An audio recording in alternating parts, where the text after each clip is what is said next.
So I read through that and was just really shocked and surprised and wondering how I had never heard anything about that before. No, I don't. Women, in general, women are not being informed. And what I'm suggesting is that sometimes the doctors just don't think about it as an issue. You know, that is almost pathetic that I don't really know. It's probably an issue of a lot of people is that they don't really understand how it works. They may know that it helps you not to get pregnant, but they may not necessarily know like the background health information of it. I don't know. Has something to do with hormones, and I've been told that it tricks your body thinking that you're pregnant already. Yeah. That's pretty much it. And I was never told by any doctors anything. And I think that's part of the reason that there's so many healthcare professionals that don't know about this debate, this controversy, this theory, but so many women don't know, and we could also say so many husbands don't know, and so many moms and dads don't know, and so many pastors don't know, and so many Christian leaders don't know.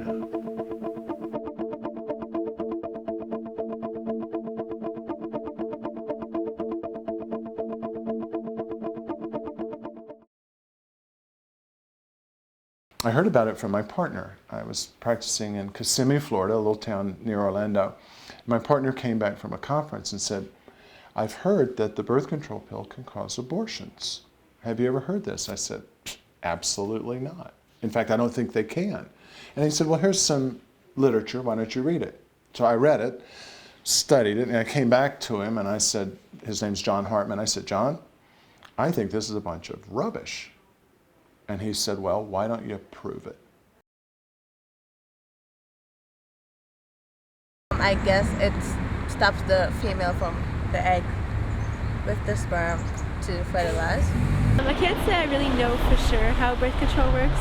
I know it has something to do with adjusting your hormone levels, but beyond that I'm not really sure how it works. I haven't gotten pregnant, so I guess that it works to the best of my knowledge.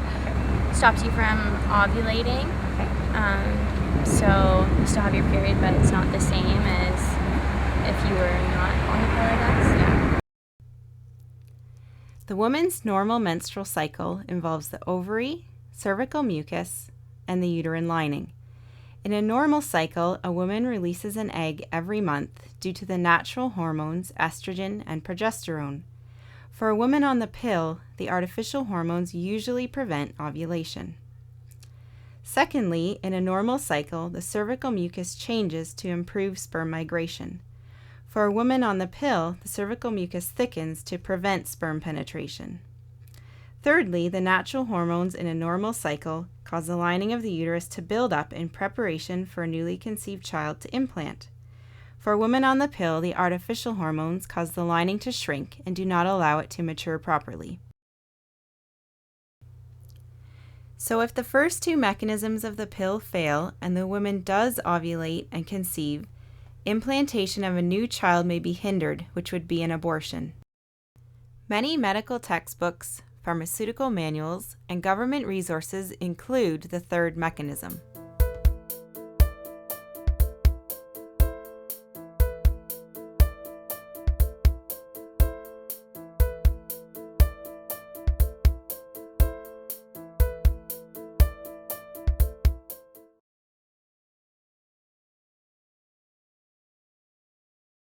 The CPS is the Canadian Drug Reference for healthcare professionals. Almost all of the entries for oral contraceptives mention changes in the endometrium. Now, when we went to the pharmacies and got the patient information which comes in the pill packages, the inserts that do mention how the pill works only give two mechanisms of action: inhibition of ovulation, thickening of cervical mucus, leaving out the effects on the endometrium. The Physician's Desk reference is the American Drug Manual for Healthcare Providers. All of the pharmaceutical companies which gave entries for oral contraceptives mention the three mechanisms. When we looked at the American inserts, we found all 3 mechanisms under the clinical pharmacology section. However, in the information for the patient section, there was no mention of how the pill works. That when we were doing our research, we found that in the physician's desk reference, every birth control pill is required to print the mechanism of action, how the birth control pill works. And the PDR says there's 3 mechanisms. 1, decreases ovulation. 2, thickens the cervical mucus. 3, alters the endometrium so that implantation is less likely.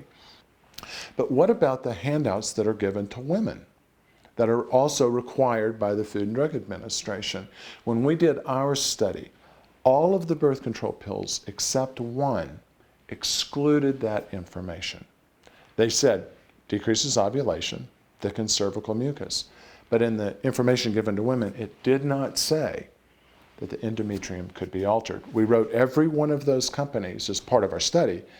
None of them gave us an answer. Since then, those handouts have been changed, but not for the better. Now, none of them, to my knowledge, none of them mention any of the effects in the patient education. They ignore it. And I think that's part of the reason that not only so many healthcare professionals, but so many women just don't know about this issue, about this controversy.